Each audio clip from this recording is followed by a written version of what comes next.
ਤਰੀਏ ਗੁਰ ਵਿਚਾਰ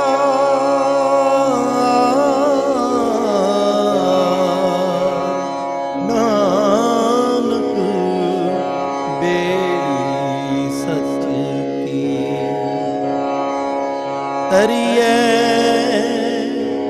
ਗੁਰ ਵਿਚਾਰ।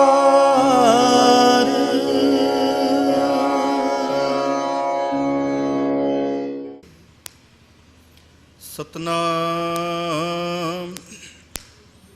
ਸ਼੍ਰੀ ਵਾਹਿਗੁਰੂ ਸਾਹਿਬ ਜੀ। ਸਤਨਾਮ ਸ਼੍ਰੀ ਵਾਹਿਗੁਰੂ ਸਾਹਿਬ ਜੀ। ਸੁਣਿਐ ਸਤ ਸੰਤੋਖ ਗਿਆਨ, ਸੁਣਿਐ 68 ਕਾ ਇਸ਼ਨਾਨ। ਸੁਣਿਐ ਪੜ੍ਹ ਪੜ੍ਹ ਪਾਵਹਿ ਮਾਨ, ਸੁਣਿਐ ਲਾਗੈ ਸਹਿਜ ਧਿਆਨ।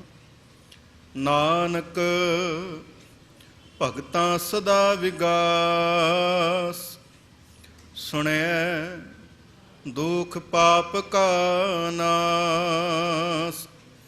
ਨਾਨਕ ਭਗਤਾਂ ਸਦਾ ਵਿਗਾਸ, ਸੁਣਿਐ ਦੁਖ ਪਾਪ ਕਾ ਨਾਸ।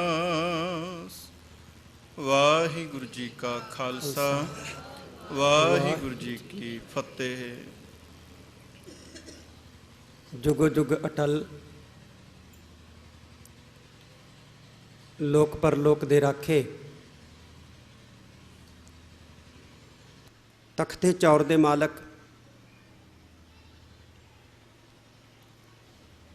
ਦੋ ਜਹਾਨ ਦੇ ਵਾਲੇ, ਨਿਮਾਣਿਆਂ ਦੇ ਮਾਣ, ਨਿਤਾਣਿਆਂ ਦੇ ਤਾਨ, ਧੰਨ ਧੰਨ ਸਾਹਿਬ ਸ੍ਰੀ ਗੁਰੂ ਗ੍ਰੰਥ ਸਾਹਿਬ ਜੀ ਮਹਾਰਾਜ ਜੀ ਦੀ ਪਾਵਨ ਪਵਿੱਤਰ ਹਜ਼ੂਰੀ ਵਿੱਚ ਜੁੜ ਬੈਠੀ ਗੁਰੂ ਰੂਪ ਖਾਲਸਾ ਸਤ ਸੰਗਤ ਜੀਓ। ਇੱਕ ਵਾਰੀ ਫੇਰ ਸਾਰੀ ਸੰਗਤ ਫਤਿਹ ਪ੍ਰਵਾਨ ਕਰਿਓ। ਵਾਹਿਗੁਰੂ ਜੀ ਕਾ ਖਾਲਸਾ, ਵਾਹਿਗੁਰੂ ਜੀ ਕੀ ਫਤਿਹ। ਆਪਾਂ ਬਹੁਤ ਵੱਡੇ ਭਾਗਾਂ ਵਾਲੇ ਹਾਂ ਕਿ ਸਤਿਗੁਰਾਂ ਦੀ ਪਾਵਨ ਪਵਿੱਤਰ ਹਜ਼ੂਰੀ ਵਿੱਚ ਜੁੜ ਬੈਠੇ ਹਾਂ। ਗੁਰੂ ਦੀ ਬਾਣੀ, ਗੁਰੂ ਦਾ ਜਸ ਔਰ ਗੁਰੂ ਦੇ ਸ਼ਬਦ ਦੀ ਵਿਚਾਰ ਸੁਣਨ ਵਾਸਤੇ ਆਪਾਂ ਇਕੱਤਰ ਹੋਏ ਹਾਂ। ਧੰਨਤਾ ਦੇ ਯੋਗ ਹਾਂ।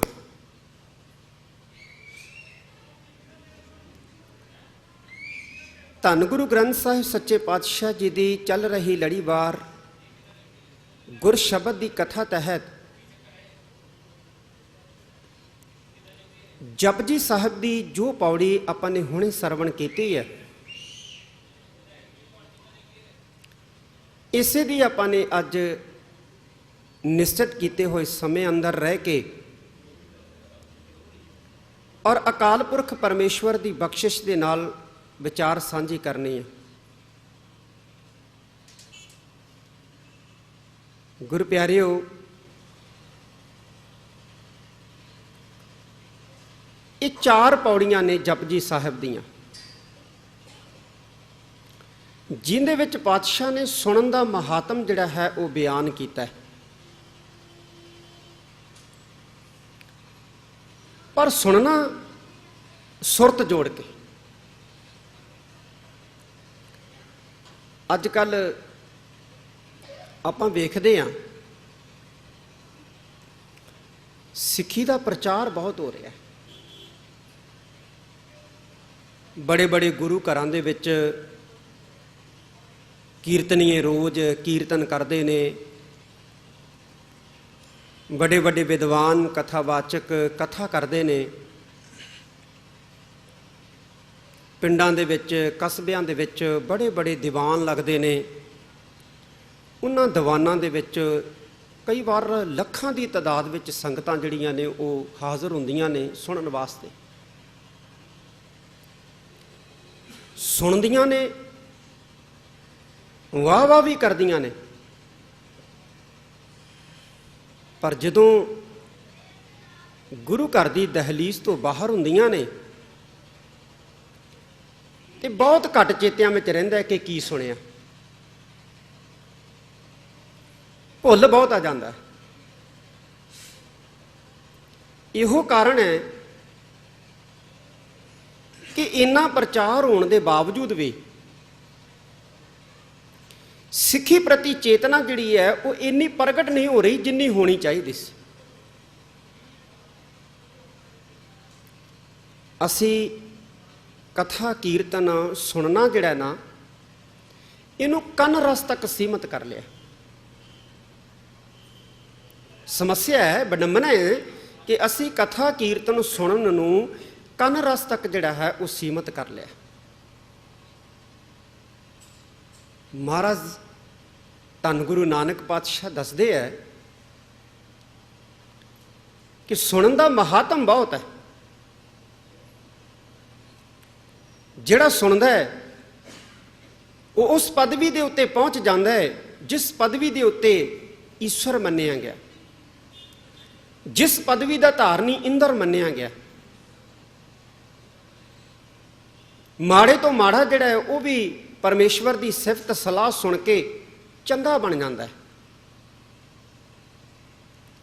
ਪਰ ਸੁਣਨਾ ਕਿਹੜਾ? ਸੁਰਤ ਦੇ ਨਾਲ, ਧਿਆਨ ਦੇ ਨਾਲ। ਜਦੋਂ ਅਸੀਂ ਸੁਰਤ ਨਾਲ ਸੁਣਾਂਗੇ ਨਾ,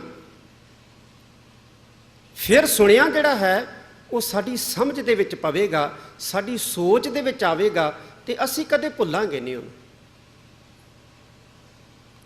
ਤੇ ਜਦੋਂ ਅਸੀਂ ਭੁੱਲਾਂਗੇ ਨਹੀਂ ਨਾ,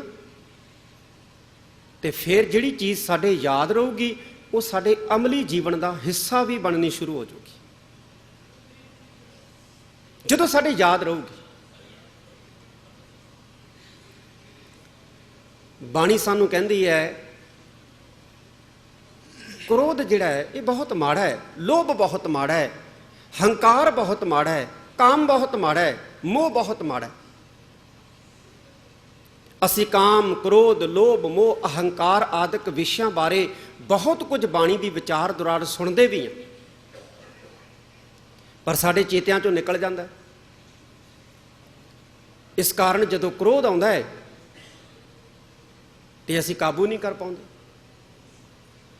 ਤੇ ਜੇ ਸਾਨੂੰ ਬਾਣੀ ਦਾ ਉਪਦੇਸ਼ ਚੇਤੇ ਹੋਵੇ, ਬਾਣੀ ਦੀ ਸਿੱਖਿਆ ਸਾਨੂੰ ਯਾਦ ਹੋਵੇ, ਤੇ ਇੱਕਦਮ ਜਦੋਂ ਕ੍ਰੋਧ ਪੈਦਾ ਹੋਵੇ ਉਦੋਂ ਬਾਣੀ ਦਾ ਖਿਆਲ ਆ ਜੇ, ਬਾਣੀ ਦੀ ਸਿੱਖਿਆ ਦਾ ਖਿਆਲ ਆ ਜੇ ਤੇ ਕ੍ਰੋਧ ਦਬ ਜਾਂਦਾ ਹੈ। ਕ੍ਰੋਧ ਜਿਹੜਾ ਹੁੰਦਾ ਨਾ ਉਹ ਦਬ ਜਾਂਦਾ ਹੈ। ਸੋ ਗੁਰੂ ਪਿਆਰਿਓ, ਸੁਣਨ ਦਾ ਮਤਲਬ ਹੈ ਸੁਰਤ ਦੇ ਨਾਲ ਸੁਣਨਾ, ਅਕਲ ਦੇ ਨਾਲ ਸੁਣਨਾ। ਹੁਣ ਜਪਜੀ ਸਾਹਿਬ ਦੀ ਇਹ 10ਵੀਂ ਪੌੜੀ ਹੈ ਜਿਹਦੀ ਆਪਾਂ ਵਿਚਾਰ ਅੱਜ ਸਰਵਣ ਕਰਨੀ ਹੈ। ਆਓ ਜਿੰਨੇ ਕੁ ਵੱਡੇ ਭਾਗਾਂ ਸਦਕਾ ਅੱਜ ਆਪਾਂ ਗੁਰੂ ਕੀ ਗੋਦ ਵਿੱਚ ਜੁੜੇ ਬੈਠੇ ਹਾਂ, ਮਨ ਬਿਰਤੀਆਂ ਇਕਾਗਰ ਕਰ ਲਈਏ ਔਰ ਸਭ ਤੋਂ ਪਹਿਲਾਂ ਗੁਰੂ ਕੇ ਸ਼ਬਦ ਵਿੱਚ ਧਿਆਨ ਜੋੜਦੇ ਹਾਂ। ਸਾਰੀ ਸੰਗਤ ਗੱਜ ਕੇ ਆਖੋ ਸਤਨਾਮ ਸ੍ਰੀ ਵਾਹਿਗੁਰੂ ਜੀ। ਸੁਣਿਆ ਸਤ ਸੰਤੋਖ ਗਿਆਨ। ਕੀ ਹੁੰਦਾ ਸੁਣਨ ਦੇ ਨਾਲ? ਸੁਰਤ ਜੋੜ ਕੇ ਸੁਣਾਂਗੇ ਫਿਰ ਕੀ ਹੁੰਦਾ? ਮਹਾਰਾਜ ਕਹਿੰਦੇ ਸੁਣਿਆ ਸਤ ਸੰਤੋਖ ਗਿਆਨ। ਸਤ, ਸੱਸਾ ਤੱਤੇ ਨੂੰ ਔਂਕੜ। ਪ੍ਰੋਫੈਸਰ ਸਾਹਿਬ ਸਿੰਘ ਕਹਿੰਦੇ ਨੇ ਕਿ ਇਹ ਜਿਹੜਾ ਸਤ ਲਫ਼ਜ਼ ਹੈ ਨਾ, ਇਹ ਗੁਰਬਾਣੀ ਦੇ ਵਿੱਚ 3 ਅਰਥਾਂ ਦੇ ਵਿੱਚ ਵਰਤਿਆ। ਇੱਕ ਸਤ ਲਫ਼ਜ਼ ਜਿਹੜਾ ਤੱਤੇ ਨੂੰ ਸਿਹਾਰੀ ਨਾਲ ਆਉਂਦਾ ਹੈ। ਸਤ ਇਹ ਸ਼ਬਦ ਜਿਹੜਾ ਹੈ ਉਹ ਕਹਿੰਦੇ ਸੰਸਕ੍ਰਿਤ ਦੇ ਅਸ ਧਾਤੂ ਤੋਂ ਬਣਿਆ ਹੈ, ਜਿਹਦਾ ਅਰਥ ਹੁੰਦਾ ਹੈ ਉਹ ਹਸਤੀ ਜਿਹਦੀ ਹੋਂਦ ਹੈ। ਅਕਾਲ ਪੁਰਖ ਲਈ ਜਾਂ ਅਕਾਲ ਪੁਰਖ ਦੇ ਨਾਮ ਲਈ ਇਹ ਸ਼ਬਦ ਬਾਣੀ ਦੇ ਵਿੱਚ ਸਤਿਗੁਰਾਂ ਨੇ ਇਸਤੇਮਾਲ ਕੀਤਾ ਹੈ। ਸਤ ਜਿਹੜਾ ਹੈ, ਅਕਾਲ ਪੁਰਖ ਪਰਮੇਸ਼ਵਰ ਦਾ ਅਸਲੀ ਜਿਹੜਾ ਨਾਮ ਹੈ ਉਹ ਸਤ ਹੈ, ਉਹ ਹੈ ਬਸ। ਬਾਕੀ ਜਿਹੜੇ ਨਾਮ ਅਸੀਂ ਲੈਨੇ ਆ ਨਾ ਅਕਾਲ ਪੁਰਖ ਪਰਮੇਸ਼ਵਰ ਦੇ ਜਾਂ ਬਾਣੀ ਦੇ ਵਿੱਚੋਂ ਅਸੀਂ ਜਿਹੜੇ ਪੜ੍ਹਦੇ ਆ ਪਰਮਾਤਮਾ ਦੇ ਵਾਹਿਗੁਰੂ ਦੇ ਨਾਮ, ਇਹਨਾਂ ਸਾਰੇ ਨਾਮਾਂ ਨੂੰ ਸਤਿਗੁਰਾਂ ਨੇ ਕਿਰਤਮ ਨਾਮ ਦੱਸਿਆ। ਮਾਧਵ ਜਿਹੜਾ ਮਾਇਆ ਦਾ ਆਸਰਾ ਹੈ,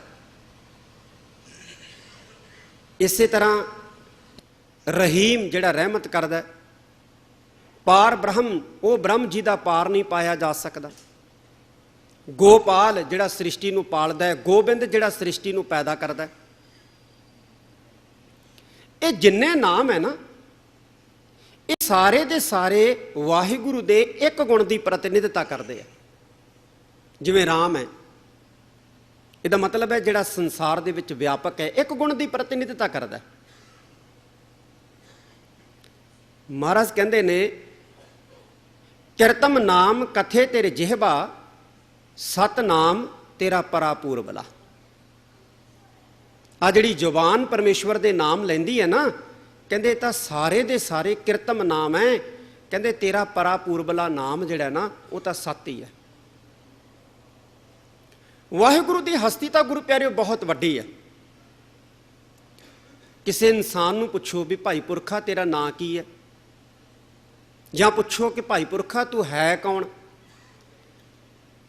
ਉਹ ਆਪਣਾ ਨਾਂ ਦੱਸੂਗਾ ਨਾ ਕਿ ਮੈਂ ਜੀ ਫਲਾਨਾ ਸਿੰਘ ਹਾਂ। ਹੁਣ ਉਹ ਜਿਹੜਾ ਆਪਣਾ ਨਾਮ ਦੱਸੇਗਾ ਉਹ ਤਾਂ ਇੱਕ ਰੱਖਿਆ ਹੋਇਆ, ਮਾਂ-ਬਾਪ ਨੇ ਰੱਖਿਆ ਹੋਊਗਾ, ਰਿਸ਼ਤੇਦਾਰਾਂ ਨੇ ਰੱਖਿਆ ਹੋਊਗਾ। ਉਹ ਹੈ ਕੀ? ਫਿਰ ਉਹ ਕਹੂਗਾ ਮੈਂ ਤਾਂ ਇਨਸਾਨ ਹੈ।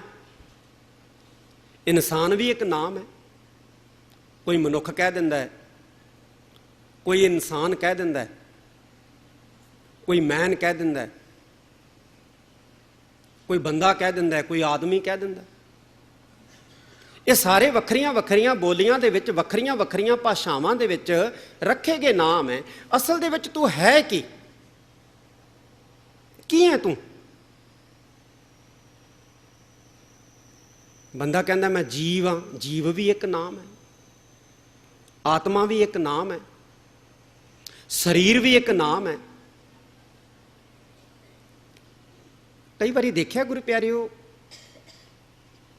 ਹਸਪਤਾਲ ਦੇ ਵਿੱਚ ਆਦਮੀ ਦਾਖਲ ਹੁੰਦਾ ਹੈ, ਡਾਕਟਰ ਕਹਿੰਦਾ ਹੈ ਮਰੀਜ਼ ਦੀ ਲੱਤ ਦੁਖਦੀ ਹੈ। ਮਰੀਜ਼ ਕੌਣ ਹੈ? ਜੇ ਆਪਾਂ ਕਹੀਏ ਫਲਾਨਾ ਮਰੀਜ਼ ਹੈ, ਉਹ ਤਾਂ ਇੱਕ ਨਾਂ ਹੈ ਜਿਹੜਾ ਰੱਖਿਆ ਹੋਇਆ। ਉਹ ਤਾਂ ਇੱਕ ਨਾਂ ਹੈ ਜਿਹੜਾ ਮਾਂ-ਬਾਪ ਨੇ ਰੱਖਿਆ, ਰਿਸ਼ਤੇਦਾਰਾਂ ਨੇ ਰੱਖਿਆ ਹੈ। ਲੱਤ ਕਿਹਦੀ ਦੁਖਦੀ ਹੈ? ਮਰੀਜ਼ ਕੌਣ ਹੈ? ਮਰੀਜ਼ ਦਾ ਸਿਰ ਦੁਖਦਾ ਹੈ। ਮਰੀਜ਼ ਕੌਣ ਹੈ? ਜਾਂ ਕਈ ਵਾਰੀ ਬੰਦਾ ਖੁਦ ਕਹਿੰਦਾ ਮੇਰਾ ਸਿਰ ਦੁਖਦਾ ਹੈ। ਬਈ ਕਿਹਦਾ ਸਿਰ ਦੁਖਦਾ ਹੈ? ਕਹਿੰਦਾ ਮੇਰਾ ਦੁਖਦਾ ਹੈ। ਤੂੰ ਕੀ ਹੈ? ਕਈ ਇਹ ਵੀ ਉੱਤਰ ਦਿੰਦੇ ਨੇ, ਕਹਿੰਦੇ ਜੀ ਮਨ ਕਹਿੰਦਾ ਮੇਰਾ ਸਿਰ ਦੁਖਦਾ, ਮਨ ਕਹਿੰਦਾ। ਤੇ ਕਈ ਵਾਰੀ ਆਪਾਂ ਇਹ ਵੀ ਕਹਿ ਦਿੰਦੇ ਆ ਅੱਜ ਮੇਰਾ ਮਨ ਬਹੁਤ ਪਰੇਸ਼ਾਨ ਹੈ। ਆਪਾਂ ਕਹਿੰਦੇ ਆ ਨਾ ਅੱਜ ਮੇਰਾ ਮਨ ਬਹੁਤ ਪਰੇਸ਼ਾਨ ਹੈ। ਕਿਹਦਾ ਮਨ ਪਰੇਸ਼ਾਨ ਹੈ? ਮਨ ਕਿਹਦਾ ਪਰੇਸ਼ਾਨ ਹੈ? ਤਾਂ ਗੁਰੂ ਪਿਆਰਿਓ, ਆਦਮੀ ਹੈ ਨਾ ਜਿਹੜਾ ਆਦਮੀ, ਇਹਦੀ ਹੋਂਦ ਹੀ ਉਹਦਾ ਸਭ ਤੋਂ ਵੱਡਾ ਨਾਮ ਹੈ। ਉਹ ਹੈ ਬਸ ਇਹੋ ਹੀ ਇਨਸਾਨ ਦਾ ਜਿਹੜਾ ਹੈ ਉਹ ਨਾਮ ਹੈ। ਔਰ ਇਹੋ ਹੀ ਇਨਸਾਨ ਦਾ ਜਿਹੜਾ ਹੈ ਉਹ ਸੰਸਾਰ ਦੇ ਉੱਤੇ ਹੋਣ ਦਾ ਸਬੂਤ ਹੈ ਕਿ ਉਹ ਹੈ। ਕੁਛ ਵੀ ਨਹੀਂ ਹੋਰ। ਜਦੋਂ ਆਪਾਂ ਬਾਣੀ ਪੜ੍ਹਦੇ ਆ ਨਾ, ਮਹਾਰਾਜ ਕਹਿੰਦੇ ਹੈ ਜਗ ਰਚਨਾ ਸਭ ਝੂਠ ਹੈ, ਜਾਨ ਲਿਹੋਰੇ ਮੀਤ। ਇਹ ਜਗਤ ਦੀ ਰਚਨਾ ਜਿਹੜੀ ਹੈ ਝੂਠ ਹੈ। ਝੂਠ ਦਾ ਮਤਲਬ ਕੀ ਹੁੰਦਾ? ਬਿਨਸਣ ਵਾਲੀ, ਖਤਮ ਹੋਣ ਵਾਲੀ। ਪਰ ਨਾਲੀ ਬਾਣੀ ਦੇ ਵਿੱਚ ਇਹ ਵੀ ਕਹਿੰਦੇ ਨੇ, ਆਪ ਸਤ ਕੀਆ ਸਭ ਸਤ। ਉਹ ਪਰਮਾਤਮਾ ਆਪ ਵੀ ਸੱਤ ਹੈ, ਵਾਹਿਗੁਰੂ ਆਪ ਵੀ ਸੱਤ ਹੈ, ਤੇ ਜਿਹੜਾ ਕੁਝ ਉਹਨੇ ਪੈਦਾ ਕੀਤਾ ਉਹ ਵੀ ਸੱਤ ਹੈ।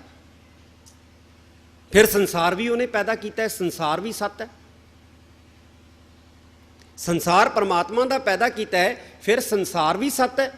ਤੇ ਜੇ ਆਪਾਂ ਕਹੀਏ ਹਾਂ ਸੰਸਾਰ ਵੀ ਸੱਤ ਹੈ, ਤੇ ਫਿਰ ਧੰਨ ਗੁਰੂ ਤੇਗ ਬਹਾਦਰ ਸਾਹਿਬ ਜੀ ਕਿਉਂ ਕਹਿੰਦੇ ਨੇ ਜਗ ਰਚਨਾ ਸਭ ਝੂਠ ਹੈ? ਉਹ ਝੂਠ ਕਾਹਤੋਂ ਕਹਿੰਦੇ ਨੇ? ਚਲੋ ਹੋਰ ਦੇਖੋ ਗੁਰੂ ਪਿਆਰਿਓ, ਆਸਾ ਦੀ ਵਾਰ ਪੜ੍ਹਦੇ ਹਾਂ। ਮਹਾਰਾਜ ਕਹਿੰਦੇ ਕੂੜ ਰਾਜਾ, ਕੂੜ ਪਰਜਾ, ਕੂੜ ਸਭ ਸੰਸਾਰ, ਕੂੜ ਮੰਡਪ, ਕੂੜ ਮਾੜੀ, ਕੂੜ ਬੈਸਨਹਾਰ। ਤੇ ਉਸੇ ਆਸਾ ਦੀ ਵਾਰ ਦੇ ਵਿੱਚ ਕਹਿੰਦੇ ਸੱਚੇ ਤੇਰੇ ਖੰਡ, ਸੱਚੇ ਬ੍ਰਹਮੰਡ, ਸੱਚੇ ਤੇਰੇ ਲੋ, ਸੱਚੇ ਆਕਾਰ। ਬੜੀ ਅਜੀਬ ਜੀ ਗੱਲ ਹੈ ਬਈ, ਵੀ ਸਾਰਾ ਕੁਝ ਝੂਠ ਵੀ ਹੈ ਤੇ ਸਾਰਾ ਕੁਝ ਸੱਚ ਵੀ ਹੈ। ਇਹ ਕੀ ਚੱਕਰ ਹੈ? ਕੋਈ ਇਨਸਾਨ ਗੁਰੂ ਪਿਆਰਿਓ ਸਾਡੀਆਂ ਅੱਖਾਂ ਦੇ ਸਾਹਮਣੇ ਖੜਾ ਹੈ, ਅਸੀਂ ਉਹਦੇ ਤੋਂ ਮੁਨਕਰ ਹੋ ਸਕਦੇ ਹਾਂ ਵੀ ਉਹ ਇਨਸਾਨ ਹੈ ਨਹੀਂਗਾ? ਨਹੀਂ ਹੋ ਸਕਦੇ ਨਾ। ਆਪਾਂ ਕਹਿੰਦੇ ਹਾਂ ਕਿ ਇਹ ਇਨਸਾਨ ਹੈ। ਕਿਉਂ? ਕਿਉਂਕਿ ਸਾਡੀਆਂ ਅੱਖਾਂ ਦੇ ਸਾਹਮਣੇ ਖੜਾ ਹੈ। ਸੂਰਜ ਰੋਜ਼ ਅਸੀਂ ਚੜ੍ਹਦਾ ਵੇਖਦੇ ਹਾਂ, ਰੋਜ਼ ਛਿਪਦਾ ਵੇਖਦੇ ਹਾਂ, ਸੂਰਜ ਹੈ। ਚੰਦ ਦੇਖਦੇ ਹਾਂ ਅਸੀਂ ਗੁਰੂ ਪਿਆਰਿਓ, 15 ਦਿਨ ਵੱਡਾ ਹੁੰਦਾ ਹੈ, 15 ਦਿਨ ਛੋਟਾ ਹੁੰਦਾ ਹੈ, ਚੰਦ ਹੈ। ਪਰ ਭਵਿੱਖ ਦੇ ਵਿੱਚ ਇਹ ਹੋਵੇਗਾ ਨਹੀਂ ਹੋਵੇਗਾ ਇਹਦੀ ਕੋਈ ਗਰੰਟੀ ਨਹੀਂ। ਇਸ ਕਰਕੇ ਝੂਠ ਵੀ ਹੈ।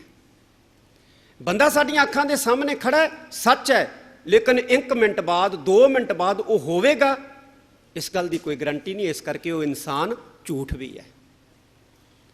ਪ੍ਰੈਜ਼ੈਂਟ ਦੇ ਵਿੱਚ ਜਗਤ ਸੱਚ ਹੈ ਕਿਉਂਕਿ ਅਸੀਂ ਜਗਤ ਦੇ ਵਿੱਚ ਵਰਤਦੇ ਹਾਂ, ਲੇਕਿਨ ਭਵਿੱਖ ਦੇ ਵਿੱਚ ਮਹਾਰਾਜ ਕਹਿੰਦੇ ਸਭ ਦੁਨੀਆ ਆਵਨ ਜਾਵਨੀ, ਮੁਕਾਮ ਏਕ ਰਹੀਮ। ਸਾਰੀ ਦੁਨੀਆ ਆਉਣ ਜਾਣ ਵਾਲੀ ਹੈ, ਇੱਕ ਰਹਿਣ ਵਾਲਾ ਜਿਹੜਾ ਹੈ ਉਹ ਕੇਵਲ ਅਕਾਲ ਪੁਰਖ ਹੈ, ਕੇਵਲ ਅਕਾਲ ਪੁਰਖ। ਪਰ ਜਦੋਂ ਇਨਸਾਨ ਜਾਂ ਕੋਈ ਵਸਤੂ ਸਾਡੇ ਸਾਹਮਣੇ ਖੜੋਤੀ ਹੈ, ਉਹ ਹੈ, ਪਰ ਭਵਿੱਖ ਦੇ ਵਿੱਚ ਉਹ ਨਹੀਂ ਹੋਵੇਗੀ, ਇਸ ਕਰਕੇ ਉਹ ਝੂਠ ਹੈ। ਹੁਣ ਅਕਾਲ ਪੁਰਖ ਸੱਤ ਹੈ, ਅਕਾਲ ਪੁਰਖ ਸੱਤ ਹੈ, ਭੂਤ ਦੇ ਵਿੱਚ ਵੀ ਸੱਤ ਹੈ, ਪ੍ਰੈਜ਼ੈਂਟ ਦੇ ਵਿੱਚ ਵੀ ਸੱਤ ਹੈ, ਤੇ ਫਿਊਚਰ ਦੇ ਵਿੱਚ ਵੀ ਸੱਤ ਹੋਏਗਾ। ਮਹਾਰਾਜ ਕਹਿੰਦੇ ਆਦ ਸੱਚ, ਜੁਗਾਦ ਸੱਚ, ਹੈ ਭੀ ਸੱਚ, ਨਾਨਕ ਹੋਸੀ ਭੀ ਸੱਚ। ਉਹ ਸੱਚ ਹੈ ਔਰ ਜੁਗਾਂ ਦੇ ਆਦ ਤੋਂ ਸੱਚ ਹੈ। ਆਪਦਾ ਉਹਦਾ ਆਦ ਨਹੀਂ ਹੈ ਕੋਈ, ਆਪਦਾ ਉਹਦਾ ਕੋਈ ਆਦ ਨਹੀਂ ਹੈ। ਇਹ ਨਾ ਕਹਿ ਦਈਏ ਜਿਵੇਂ ਆਪਾਂ ਕਹਿੰਦੇ ਨਾ ਬੰਦਾ ਜਨਮ ਤੋਂ ਬੋਲਾ ਹੈ, ਜਨਮ ਤੋਂ ਜਿਹੜਾ ਬੰਦਾ ਜਿਹੜਾ ਜੀ ਇਹ ਗਿਆਨਵਾਨ ਹੈ, ਜਨਮ ਤੋਂ ਬੰਦਾ ਤਕੜਾ ਹੈ, ਜਨਮ ਤੋਂ ਬੰਦਾ ਮਾੜਾ ਹੈ। ਉਹ ਜਨਮ ਤੋਂ ਸੱਚ ਨਹੀਂ ਹੈ, ਬਲਕਿ ਜੁਗਾਂ ਦੇ ਜਨਮ ਤੋਂ ਸੱਚ ਹੈ।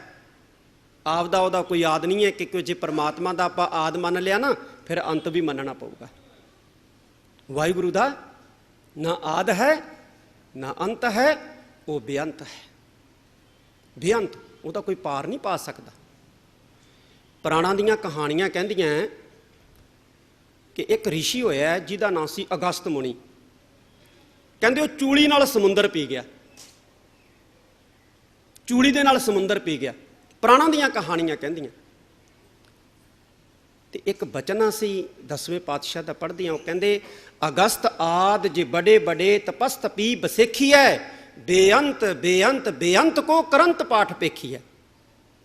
ਬਈ ਕਹਿੰਦੇ ਜਿਹੜੇ ਪੁਰਾਣਾਂ ਦੀਆਂ ਕਹਾਣੀਆਂ 'ਚ ਅਗਸਤ ਮੁਨੀ ਦਾ ਜ਼ਿਕਰ ਆਉਂਦਾ ਨਾ ਵੀ ਚੂਲੀ ਨਾਲ ਸਮੁੰਦਰ ਪੀ ਗਿਆ, ਕਹਿੰਦੇ ਪਰਮਾਤਮਾ ਦਾ ਅੰਤ ਤਾਂ ਚੂਲੀ ਨਾਲ ਸਮੁੰਦਰ ਪੀਣ ਵਾਲੇ ਨਹੀਂ ਲੱਭ ਸਕੇ। ਉਹ ਵੀ ਪਰਮਾਤਮਾ ਨੂੰ, ਵਾਹਿਗੁਰੂ ਨੂੰ ਬੇਅੰਤ ਬੇਅੰਤ ਬੇਅੰਤ ਕਹਿੰਦੇ ਜਗਤ ਤੋਂ ਚਲੇ ਗਏ। ਸੋ ਸੱਤ ਦਾ ਮਤਲਬ ਹੈ ਜਿਹਦੀ ਹੋਂਦ ਹੈ। ਤੱਤੇ ਨੂੰ ਸਿਹਾਰੀ ਨਾਲ ਜਦੋਂ ਸੱਤ ਆਉਂਦਾ ਹੈ ਤਾਂ ਉਹਦਾ ਮਤਲਬ ਜਿਹਦੀ ਹੋਂਦ ਹੈ। ਇੱਕ ਸਤ ਜਿਹੜਾ ਸ਼ਬਦ ਹੈ, ਇਹਦਾ ਗੁਰੂ ਪਿਆਰਿਓ ਅਰਥ ਹੈ ਦਾਨ। ਪ੍ਰੋਫੈਸਰ ਸਾਹਿਬ ਸਿੰਘ ਕਰਦੇ ਨੇ, ਉਹ ਕਹਿੰਦੇ ਇਹ ਸ਼ਬਦ ਵੀ ਸੰਸਕ੍ਰਿਤ ਦੇ ਅਸ ਧਾਤੂ ਤੋਂ ਬਣਿਆ, ਜਿਹਦਾ ਅਰਥ ਹੁੰਦਾ ਹੱਥੋਂ ਛੱਡਣਾ, ਹੱਥੋਂ ਦੇਣਾ। ਤਾਂ ਸਤ ਦਾ ਮਤਲਬ ਹੈ ਕਹਿੰਦੇ ਦਾਨ। ਸਤ ਦਾ ਮਤਲਬ ਦਾਨ ਹੋ ਗਿਆ। ਇੱਕ ਸਤ ਦਾ ਮਤਲਬ ਸੱਚ। ਹੁਣ ਇੱਥੇ ਗੁਰੂ ਪਿਆਰਿਓ ਜਿਹੜਾ ਸਤ ਲਫ਼ਜ਼ ਹੈ ਨਾ, ਇਹਦਾ ਅਰਥ ਦਾਨ। ਦਾਨ। ਹੁਣ ਦਾਨ ਜਿਹੜਾ ਲਫ਼ਜ਼ ਹੈ ਨਾ ਗੁਰੂ ਪਿਆਰਿਓ, ਦਾਨ, ਇਹ ਗੁਰਬਾਣੀ ਦੇ ਵਿੱਚ ਬਹੁਤ ਵਾਰ ਅਸੀਂ ਪੜ੍ਹਾਂਗੇ। ਜਦੋਂ ਗੁਰਬਾਣੀ ਦਾ ਪਾਠ ਕਰਾਂਗੇ ਨਾ, ਦਾਨ ਸ਼ਬਦ ਅਸੀਂ ਗੁਰਬਾਣੀ ਦੇ ਵਿੱਚ ਬਹੁਤ ਵਾਰ ਪੜ੍ਹਾਂਗੇ। ਸੁਖਮਨੀ ਸਾਹਿਬ ਦੇ ਵਿੱਚ ਆਉਂਦਾ ਹੈ, ਜਿਹ ਪ੍ਰਸਾਦ ਕਰਹਿ ਪੁੰਨ ਬਹੁ ਦਾਨ। ਸਤਿਗੁਰਾਂ ਨੇ ਸ਼ਬਦ ਜਿਹੜੇ ਨੇ ਉਹ ਦੂਸਰੇ ਮੱਤਾਂ ਮਤਾਂਤਰਾਂ ਤੇ ਪਰੰਪਰਾਵਾਂ ਦੇ ਜ਼ਰੂਰ ਲਏ ਨੇ, ਪਰ ਉਹਨਾਂ ਨੂੰ ਅਰਥ ਜਿਹੜੇ ਨੇ ਉਹ ਆਪਣੇ ਦਿੱਤੇ ਨੇ। ਉਹਨਾਂ ਨੂੰ ਅਰਥ ਜਿਹੜੇ ਨੇ ਉਹ ਆਪਣੇ ਦਿੱਤੇ ਹੈ। ਇੱਕ ਗੱਲ ਚੇਤੇ ਰੱਖਣੀ ਹੈ ਗੁਰੂ ਪਿਆਰਿਓ, ਦਾਨ ਦਾ ਸੰਕਲਪ ਜਿਹੜਾ ਹੈ ਨਾ, ਇਹ ਹਿੰਦੂ ਮਤ ਦਾ ਸੰਕਲਪ ਹੈ। ਸਾਡੇ ਸਿੱਖ ਧਰਮ ਦੇ ਵਿੱਚ ਦਾਨ ਦੀ ਜਗ੍ਹਾ ਦੇ ਉੱਤੇ ਸੇਵਾ ਦਾ ਸੰਕਲਪ ਹੈ। ਇਹ ਧਿਆਨ ਰੱਖਣਾ ਹੈ। ਸਾਡੀ ਪਰੰਪਰਾ ਦੇ ਵਿੱਚ ਦਾਨ ਦਾ ਸੰਕਲਪ ਨਹੀਂ ਹੈ, ਸਾਡੀ ਪਰੰਪਰਾ ਦੇ ਵਿੱਚ ਸੇਵਾ ਦਾ ਸੰਕਲਪ ਹੈ। ਕਿਉਂ? ਕਿਉਂਕਿ ਦਾਨ ਜਿਹੜਾ ਹੁੰਦਾ ਹੈ ਨਾ, ਉਹ ਅਭਿਮਾਨ ਪੈਦਾ ਕਰਦਾ ਹੈ। ਸੇਵਾ ਜਿਹੜੀ ਹੁੰਦੀ ਹੈ, ਇਹ ਅਭਿਮਾਨ ਨੂੰ ਖਾਂਦੀ ਹੈ, ਖਤਮ ਕਰਦੀ ਹੈ। ਸੇਵਾ ਜਿਹੜੀ ਹੁੰਦੀ ਹੈ, ਇਹ ਅਭਿਮਾਨ ਨੂੰ ਖਤਮ ਕਰਦੀ ਹੈ। ਦਾਨ ਜਿਹੜਾ ਹੁੰਦਾ ਹੈ, ਇਹ ਹੰਕਾਰ ਨੂੰ ਬੜਾਵਾ ਦਿੰਦਾ ਹੈ। ਜਦੋਂ ਅਸੀਂ ਪੌਰਾਣਿਕ ਸਾਹਿਤ ਪੜ੍ਹਦੇ ਹਾਂ ਤੇ ਉਹਦੇ ਵਿੱਚ ਕੀ ਹੁੰਦਾ ਹੈ ਕਿ ਫਲਾਣੇ ਤੀਰਥ ਦੇ ਉੱਤੇ ਜਾ ਕੇ ਫਲਾਣੇ ਦਿਨ ਫਲਾਣੇ ਸਮੇਂ ਫਲਾਣੀ ਵਿਧੀ ਦੇ ਨਾਲ ਜੇ ਤੁਸੀਂ ਫਲਾਣੀ ਕਿਸਮ ਦਾ ਫਲਾਣੇ ਬੰਦੇ ਨੂੰ ਦਾਨ ਦਿਓਗੇ ਤੇ ਤੁਹਾਨੂੰ ਫਲਾਣਾ ਫਲ ਮਿਲੂਗਾ। ਮਤਲਬ ਸਥਾਨ ਵੀ ਨਿਸ਼ਚਿਤ, ਸਮਾਂ ਵੀ ਨਿਸ਼ਚਿਤ, ਵਿਧੀ ਵੀ ਨਿਸ਼ਚਿਤ, ਜਿਹਨੂੰ ਦਾਨ ਦੇਣਾ ਉਹ ਵੀ ਨਿਸ਼ਚਿਤ, ਜਿਹੜੀ ਚੀਜ਼ ਦਾਨ ਦੇਣੀ ਹੈ ਉਹ ਵੀ ਨਿਸ਼ਚਿਤ, ਤੇ ਉਹਦਾ ਫਲ ਵੀ ਨਿਸ਼ਚਿਤ। ਪਰ ਬਾਣੀ ਤੇ ਇੱਦਾਂ ਦੀ ਕੋਈ ਗੱਲ ਨਹੀਂ ਹੈ। ਗੁਰਬਾਣੀ ਦੇ ਵਿੱਚ ਗੁਰੂ ਪਿਆਰਿਓ ਇਸ ਤਰ੍ਹਾਂ ਦੀ ਕੋਈ ਗੱਲ ਨਹੀਂ ਹੈ। ਇੱਥੇ ਮਤਲਬ ਸੇਵਾ ਤੋਂ ਹੀ ਹੈ, ਸੇਵਾ ਤੋਂ। ਹੁਣ ਜਿਹੜੀ ਸਨਾਤਨੀ ਟ੍ਰੈਡੀਸ਼ਨ ਹੈ, ਉਹਦੇ ਵਿੱਚ ਕਿਹਾ ਜਾਂਦਾ ਹੈ ਕਿ ਫਲਾਣੇ ਨੇ ਫਲਾਣੇ ਮੰਦਰ ਨੂੰ, ਫਲਾਣੇ ਅਸਥਾਨ ਨੂੰ ਇੰਨਾ ਰੁਪਈਆ ਦਾਨ ਦਿੱਤਾ, ਤੇ ਅਸੀਂ ਕਹਿੰਦੇ ਫਲਾਣੇ ਨੇ ਗੁਰੂ ਘਰ ਦੇ ਵਿੱਚ ਫਲਾਣੀ ਸੇਵਾ ਕਰਵਾਈ, ਫਲਾਣੇ ਨੇ ਗੁਰੂ ਘਰ ਦੇ ਵਿੱਚ ਸੇਵਾ ਕਰਵਾਈ। ਤਾਂ ਜਿਹੜਾ ਗੁਰੂ ਪਿਆਰਿਓ ਇਹ ਸੇਵਾ ਦਾ ਗੁਣ ਹੈ ਨਾ, ਸੇਵਾ ਦਾ ਗੁਣ, ਇਹ ਵੀ ਪਰਮਾਤਮਾ ਦੇ ਸਿਫਤ ਸਲਾਹ ਇਕਾਗਰਤਾ ਤੇ ਸਹਿਤ ਸੁਣਨ ਦੇ ਨਾਲ ਹੀ ਹਿਰਦੇ ਦੇ ਵਿੱਚ ਵਸਦੀ ਹੈ। ਜਦੋਂ ਬੰਦਾ ਇਕਾਗਰਤਾ ਦੇ ਨਾਲ ਸੁਣੂਗਾ ਨਾ, ਬਾਣੀ ਦੀ ਵਿਚਾਰ ਨੂੰ ਸੁਣੂਗਾ, ਪਰਮਾਤਮਾ ਦੀ ਸਿਫਤ ਸਲਾਹ ਸੁਣੂਗਾ, ਤੇ ਸੇਵਾ ਦੀ ਜਿਹੜੀ ਗੱਲ ਹੈ ਨਾ, ਸੇਵਾ ਦੀ, ਉਹ ਅੰਦਰ ਪੈਦਾ ਹੋਊਗੀ, ਫੇਰ ਪੈਦਾ ਹੋਊਗੀ, ਉੱਦਾਂ ਪੈਦਾ ਨਹੀਂ ਹੁੰਦੀ ਗੁਰੂ ਪਿਆਰਿਓ। ਮਹਾਰਾਜ ਕਹਿੰਦੇ ਸੁਣਿਆ ਸਤ ਸੰਤੋਖ ਗਿਆਨ। ਸੁਣਨ ਦੇ ਨਾਲ ਸਤ ਪੈਦਾ ਹੁੰਦਾ ਹੈ। ਤੇ ਜੇ ਆਪਾਂ ਗੁਰੂ ਪਿਆਰਿਓ ਇਹਦਾ ਅਰਥ ਜਿਹੜਾ ਹੈ ਉਹ ਸੱਚ ਵੀ ਲੈ ਲਈਏ, ਦਾਨ ਦੀ ਜਗ੍ਹਾ ਤੇ ਸੱਚ ਵੀ ਇਹਦਾ ਅਰਥ ਕਰ ਲਈਏ, ਤੇ ਤਾਂ ਵੀ ਗੁਰੂ ਪਿਆਰਿਓ ਜਿਹੜਾ ਹੈ ਇਸ ਦਾ ਅਰਥ ਇਹੀ ਹੈ ਕਿ ਸੁਣਨ ਦੇ ਨਾਲ, ਇਕਾਗਰਤਾ ਦੇ ਸਹਿਤ ਸੁਣਨ ਦੇ ਨਾਲ ਅੰਦਰ ਸੱਚ ਦਾ ਗੁਣ ਆ ਜਾਂਦਾ ਹੈ, ਸੇਵਾ ਦਾ ਗੁਣ ਆ ਜਾਂਦਾ ਹੈ, ਸੱਚ ਦਾ ਗੁਣ ਆ ਜਾਂਦਾ ਹੈ। ਦੂਜਾ ਪਾਤਸ਼ਾਹ ਜੀ ਕਹਿੰਦੇ ਜਦੋਂ ਅਸੀਂ ਇਕਾਗਰਤਾ ਦੇ ਨਾਲ ਸੁਣਾਂਗੇ ਤੇ ਹੋਰ ਕੀ ਮਿਲੂਗਾ? ਸੰਤੋਖ। ਦਾਨ ਦੇ ਨਾਲ ਸੰਤੋਖ ਦਾ ਗੁਰੂ ਪਿਆਰਿਓ ਗਹਿਰਾ ਸੰਬੰਧ ਹੁੰਦਾ ਹੈ, ਕਿਉਂਕਿ ਸੇਵਾ ਉਹੀ ਕਰਦਾ ਜਿਹਦੇ ਅੰਦਰ ਸੰਤੋਖ ਹੁੰਦਾ ਹੈ। ਜਿਹਦੇ ਅੰਦਰ ਸੰਤੋਖ ਨਹੀਂ ਨਾ ਹੁੰਦਾ, ਉਹ ਕਦੇ ਸੇਵਾ ਨਹੀਂ ਕਰਦਾ। ਉਹ ਤਾਂ ਚਾਹੁੰਦਾ ਮੇਰੀ ਕੋਈ ਸੇਵਾ ਕਰੇ। ਸੇਵਾ ਦਾ ਗੁਣ ਉਹਦੇ ਅੰਦਰ ਨਹੀਂ ਹੁੰਦਾ, ਜਿਹਦੇ ਅੰਦਰ ਗੁਰੂ ਪਿਆਰਿਓ ਸੰਤੋਖ ਨਹੀਂ ਹੁੰਦਾ। ਸੰਤੋਖ ਇੱਕ ਐਸਾ ਗੁਣ ਹੈ ਜਿਹੜਾ ਗੁਰੂ ਪਿਆਰਿਓ ਮਨੁੱਖ ਦੀਆਂ ਵਾਸ਼ਨਾਵਾਂ ਤ੍ਰਿਸ਼ਨਾਵਾਂ ਨੂੰ ਖਾ ਜਾਂਦਾ ਹੈ, ਨਿਗਲ ਜਾਂਦਾ ਹੈ। ਐਸਾ ਗੁਣ ਹੈ। ਬਾਣੀ ਦੇ ਵਿੱਚ ਪਾਤਸ਼ਾਹ ਕਹਿੰਦੇ ਨਾਏ ਸੁਣਿਆ ਮਨ ਤ੍ਰਿਪਤੀ ਹੈ। ਚੌਥੇ ਪਾਤਸ਼ਾਹ ਧੰਨ ਗੁਰੂ ਰਾਮਦਾਸ ਮਹਾਰਾਜ ਦਾ ਸ਼ਬਦ ਹੈ, ਕਹਿੰਦੇ ਨਾਏ ਸੁਣਿਆ ਮਨ ਤ੍ਰਿਪਤੀ ਹੈ ਸਭ ਦੁੱਖ ਗਵਾਈ। ਨਾਮ ਨੂੰ ਸੁਣਨ ਦੇ ਨਾਲ ਕਹਿੰਦੇ ਮਨ ਤ੍ਰਿਪਤ ਹੋ ਜਾਂਦਾ ਹੈ, ਮਨ ਰੱਜ ਜਾਂਦਾ ਹੈ ਤੇ ਸਾਰੇ ਦੁੱਖ ਖਤਮ ਹੋ ਜਾਂਦੇ। ਨਾਏ ਸੁਣਿਆ ਮਨ ਰਹਸੀ ਹੈ, ਇਹ ਵੀ ਕਹਿੰਦੇ ਨੇ ਪਾਤਸ਼ਾਹ। ਨਾਮੇ ਸ਼ਾਂਤ ਆਈ। ਨਾਮ ਨੂੰ ਸੁਣਨ ਦੇ ਨਾਲ ਅੰਦਰ ਖੇੜਾ ਪੈਦਾ ਹੋ ਜਾਂਦਾ ਹੈ, ਸ਼ਾਂਤੀ ਪੈਦਾ ਹੋ ਜਾਂਦੀ ਹੈ। ਖੇੜਾ ਪੈਦਾ ਹੋ ਜਾਂਦਾ ਹੈ, ਅੰਦਰ ਸ਼ਾਂਤੀ ਪੈਦਾ ਹੋ ਜਾਂਦੀ ਹੈ ਨਾਮ ਨੂੰ ਸੁਣਨ ਦੇ ਨਾਲ। ਜਦੋਂ ਨਾਮ ਸੁਣਿਆ ਜਾਂਦਾ ਹੈ ਨਾ ਤੇ ਖੇੜਾ ਤੇ ਸ਼ਾਂਤੀ ਪੈਦਾ ਹੋ ਜਾਂਦੀ। ਗੁਰੂ ਪਿਆਰਿਓ, ਸਾਡੇ ਅੰਦਰ ਇੱਕ ਤ੍ਰਿਸ਼ਨਾ ਹੈ, ਤ੍ਰਿਸ਼ਨਾ। ਇਹ ਬਾਣੀ ਦੇ ਵਿੱਚ ਮਹਾਰਾਜ ਨੇ ਤ੍ਰਿਸ਼ਨਾ ਨੂੰ ਅੱਗ ਦੇ ਭਾਂਤੀ ਦੱਸਿਆ। ਅੱਗ ਦੀ ਖੁਰਾਕ ਕੀ ਹੁੰਦੀ ਹੈ? ਅੱਗ ਦੀ ਖੁਰਾਕ ਹੁੰਦੀ ਹੈ ਬਾਲਣ, ਚਾਹੇ ਕਿਸ ਰੂਪ ਦੇ ਵਿੱਚ ਹੀ ਮਿਲੇ। ਲੱਕੜ ਰੂਪ ਦੇ ਵਿੱਚ ਮਿਲ ਜੇ, ਘਾਹ ਫੂਸ ਰੂਪ ਦੇ ਵਿੱਚ ਮਿਲ ਜੇ, ਤੇਲ ਰੂਪ ਦੇ ਵਿੱਚ ਮਿਲ ਜੇ। ਅੱਗ ਦੀ ਖੁਰਾਕ ਜਿਹੜੀ ਹੈ ਉਹ ਬਾਲਣ ਹੈ, ਜਿਹਨੂੰ ਆਪਾਂ ਈਂਧਨ ਵੀ ਕਹਿੰਦੇ। ਹੁਣ ਜੇ ਅੱਗ ਮੱਚਦੀ ਪਈ ਹੈ ਤੇ ਆਪਾਂ ਸੋਚੀਏ ਕਿ ਅੱਗ ਨੂੰ ਖੁਰਾਕ ਦੇ ਦਈਏ, ਇਹ ਬੁਝ ਜੂਗੀ, ਸ਼ਾਂਤ ਹੋ ਜੂਗੀ। ਉਹ ਬੁਝਦੀ ਤਾਂ ਨਹੀਂ ਨਾ, ਸਗੋਂ ਹੋਰ ਭੜਕਦੀ ਹੈ। ਦੀਵਾ ਬਲਦਾ ਹੁੰਦਾ ਨਾ, ਇਹਦੇ 'ਚ ਘਿਓ ਪਾਈ ਜਾਈਏ ਦੀਵਾ ਬਲਦਾ ਰਹੂਗਾ, ਤੇਲ ਪਾਈ ਜਾਈਏ ਦੀਵਾ ਬਲਦਾ ਰਹੂਗਾ। ਉਹਦੀ ਜਿਹੜੀ ਲौ ਹੈ ਕਦੇ ਤ੍ਰਿਪਤ ਨਹੀਂ ਹੁੰਦੀ, ਸ਼ਾਂਤ ਨਹੀਂ ਹੁੰਦੀ। ਕਿਉਂ? ਕਿਉਂਕਿ ਉਹਦੇ ਅੰਦਰ ਤੇਲ ਘਿਓ ਪੈਂਦਾ ਰਹਿੰਦਾ ਹੈ। ਸਾਡੀ ਤ੍ਰਿਸ਼ਨਾ ਵੀ ਇਸ ਕਿਸਮ ਦੀ ਹੈ। ਜਿੰਨੀ ਅਸੀਂ ਇਹਦੀ ਭੁੱਖ ਦੂਰ ਕਰਨ ਦਾ ਯਤਨ ਕਰਦੇ ਹਾਂ ਨਾ, ਇਹ ਓਨੀ ਵੱਧਦੀ ਹੈ। ਮਹਾਰਾਜ ਕਹਿੰਦੇ ਕੋਟ ਜੋਰੇ ਲੱਖ ਕਰੋਰੇ ਪਰੈ ਪਰੈ ਹੀ ਕਉ ਲੁੱਝੀ ਹੈ।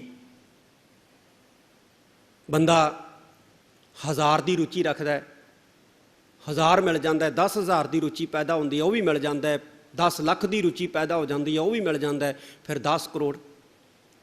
ਪਹਿਲਾਂ ਬੰਦਾ ਪਿੰਡ ਦਾ ਮੁਖੀ ਬਣਨਾ ਚਾਹੁੰਦਾ ਹੈ, ਸਰਪੰਚ ਬਣਨਾ ਚਾਹੁੰਦਾ ਹੈ, ਬਣ ਜਾਂਦਾ ਹੈ।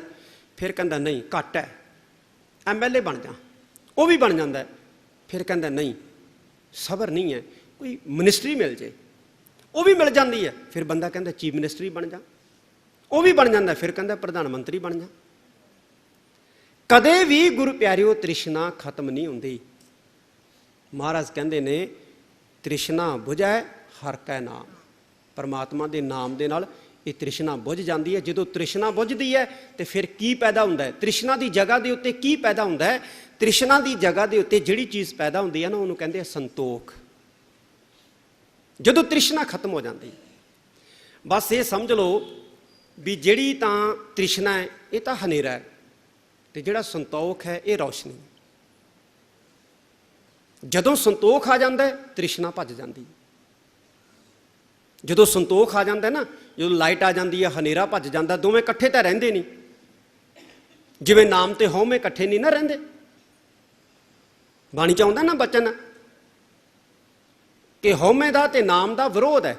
ਹਉਮੈ ਨਾਵੇ ਨਾਲ ਵਿਰੋਧ ਹੈ, ਦੋਏ ਨਾ ਬਸ ਹੈ ਇੱਕ ਠਾਂ।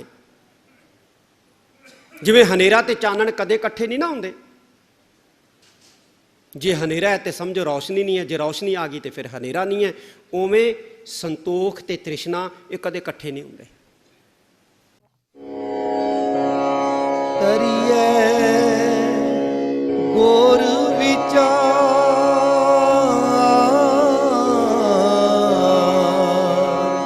ਨਾਨਕ ਬੇੜੀ ਸਚ ਕੀ। ਤਰੀਏ ਗੁਰ ਵਿਚਾਰ